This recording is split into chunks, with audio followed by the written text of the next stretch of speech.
All right, folks, listen up. We are living in very interesting and scary times. There is a lot about to happen. And right now, currently, at the time of recording this video, silver is on fire. The markets are going insane. We are talking about a closing price of $34 on Friday. Well, within the next 12 hours, when the markets open up, 12 hours of me recording this video, silver could potentially take off. I'm talking, I would not be surprised to see $35, $36 silver within the end of Monday. Not saying it will stay there through Tuesday, Wednesday, Thursday, but the BRICS meeting is on Tuesday. So, from the amount of hype behind this market closing on Friday to opening up with everyone in chaos and panic running to buy silver, what normally would settle it down, or when the markets would sizzle down on Tuesday, will be met by more hype and more fear from the BRICS meeting on Tuesday. So we might not get that slight pullback or correction as if we would have without the BRICS meeting or the November 5th election. So silver's in a very interesting position. A lot of people ask me, what do you think it's going to do? I mean, I can't say. If the BRICS meeting wasn't on Tuesday and if the November 5th election wasn't, but silver did this, I would just say, it's spoofing. I would just say, it's market manipulation. Friday prices shoot up, Monday it shoots back down. Or maybe Monday it shoots up even higher and then it shoots back down by Tuesday. But these are not normal times, folks. And you got to be kept in the loop for all of it. So make sure you subscribe because I will keep you in the loop on a daily basis. Go check out my last 2-3 videos. I'm covering some massive, major news, right? So make sure you click subscribe, not for my sake, but for your own. This article's titled, "The Fight for Silver Supply Will Heat Up." And not just from industry, but investors in particular. Check out this. Empty warehouses cannot permanently cover the increasing demand.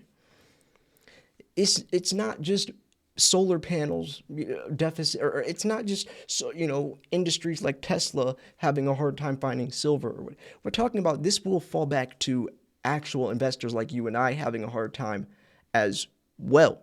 But check this out. Look at how absurd and shocking this is that I'm about to show you. And actually, it's not that shocking since we're talking about silver.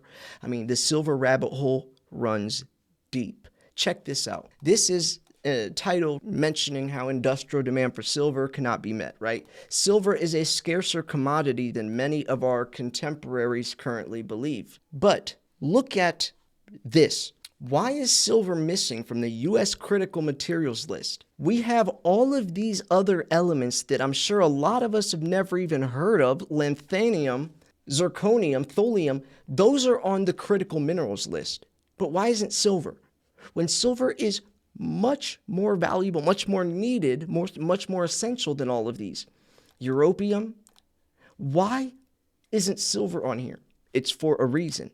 It's also not on the Canadian minerals list either. That is insane to think about, since silver is more scarce than all of these, and silver will become extinct faster than all of these. And then you have an article like this: silver will move into real deficits this year. We have all of this, these hints talking about how scarce, how valuable silver is.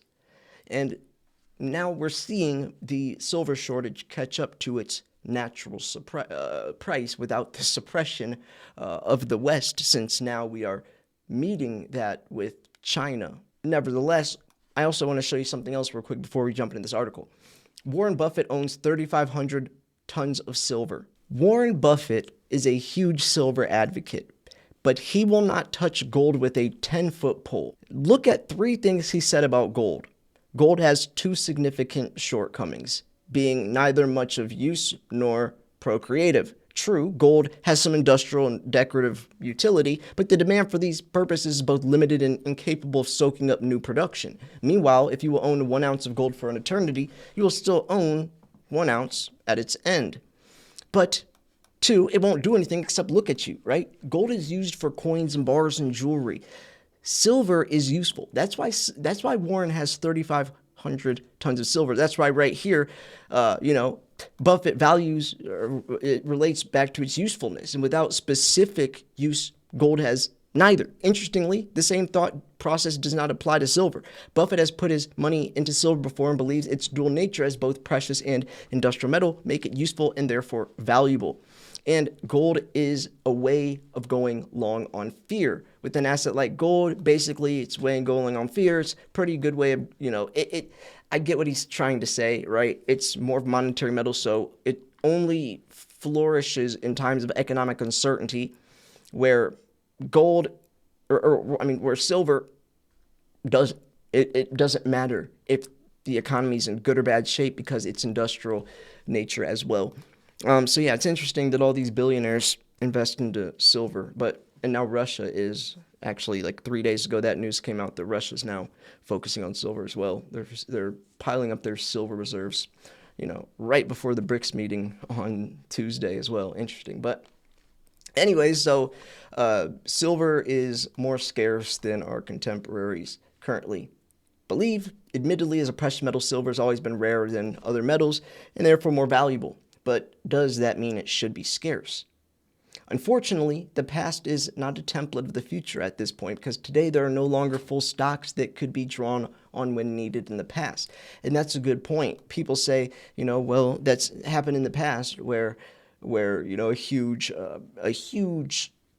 I guess, supply deficit or demand heads on, but these vaults are now empty. The warehouses don't have silver in them anymore to cover it. For some years now, demand for silver has outstripped production, and the silver market has been in a deficit for 4 years in a row. Until 2016, silver production grew from year to year and peaked at 900 million ounces, or 27,000 tons. Think about that. If Warren Buffett has 35,000 tons of silver, 35,000 tons of silver,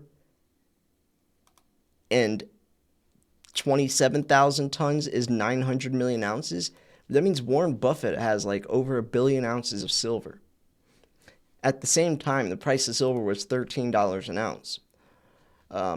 Right? Although silver has become noticeably more expensive since then, the price increases had no effect on mine production, continuing to decline. Empty warehouses cannot permanently cover this increasing demand. The lack of silver has so far been compensated for by drawing on existing above-ground deposits. These warehouses still exist today, of course, but they no longer contain the silver needed to cover the gap between supply and demand. A loud, unmistakable wake-up call should therefore be sounding, not only for the mining industry, but also for the industry in general. It should lead to more silver being mined and at the same time a massive increase in efforts to recycle more silver. I don't think recycling would even do anything. I mean, we're talking about a 1.2 billion ounce deficit in the last 7 years. They're expecting a 252 million ounce deficit this year. So how in the world would recycling do anything to these types of numbers? It won't. Say right here, recycling could be the solution, but it's not. I do not understand how they could say that. Most silver is thrown away in landfills, and it would require so much just manpower and innovation. I mean, what could happen? Either mining innovation, learning how to process and recycle silver at rates we could not even fathom to try to help or even break even with these it's just not possible. It's not realistic, especially as we advance faster and faster in this new digital era. So one of the big unknowns in the game is China. Second largest silver producer after Mexico. Large quantities of silver concentrated are transported from Latin America to China and processed there. So far, so bad, because Chinese leadership recently decided to restrict the export of silver, so they're keeping all of it. And then you also have Mexico potentially nationalizing silver, and that's another one. China and Mexico, the two largest producers, would be keeping it for themselves. The mines are also struggling with other problems, and this is courts, right? A lot of people are protesting the mines, but right here, a mine in Guatemala still produces 21 million ounces of silver in 2016, which is actually a large amount. Like Hecla produces like 16 million ounces or 17 million ounces on a good year. That corresponds to 653 tons. Today, this mine no longer produces silver. It was banned in 2017. So yeah, I think that's very interesting to look at because you have to look forwards. But why were silver and gold omitted? Let's see. Historical over reliance on reserves.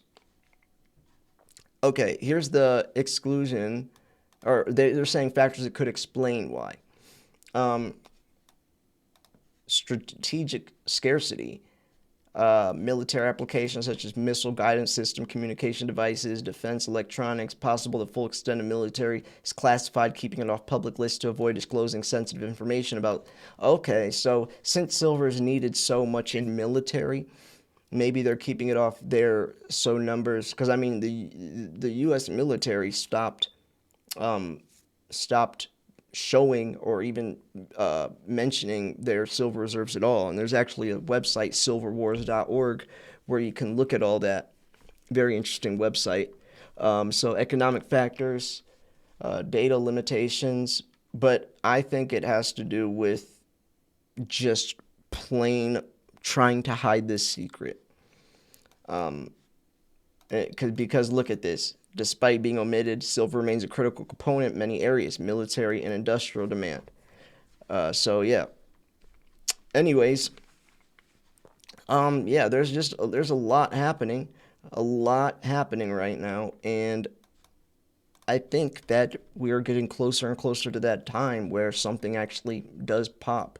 I mean, we're looking at silver right now at 33.93. Right here, it's 33.77. It's actually, depending on where you look, whether it's the COMEX or the LBMA, it's 33.93. But when the markets open up tomorrow, oh man, it's going to get wild.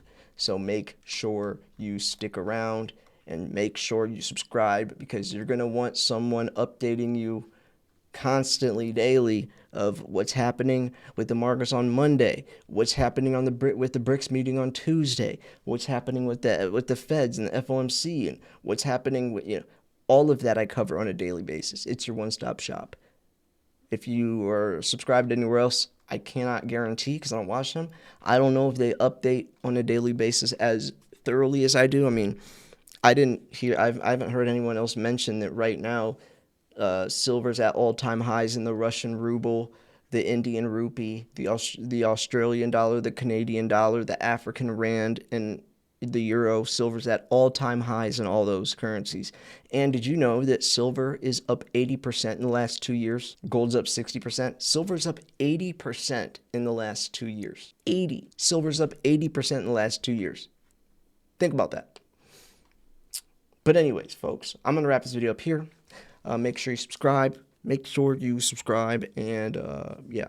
Anyways, if you want to purchase some stuff, email me, slayer@milesfranklin.com, or call 330-485-6172. Our new gold and silver specials will come out tomorrow. Our new price sheet comes out tomorrow, so you can email me and say, hey, can I get the new price sheet, or what are your specials? And yeah, I'll hook you up. Anyways, thanks for tuning in. This is Silver Slayer. I will see you guys tomorrow. Peace.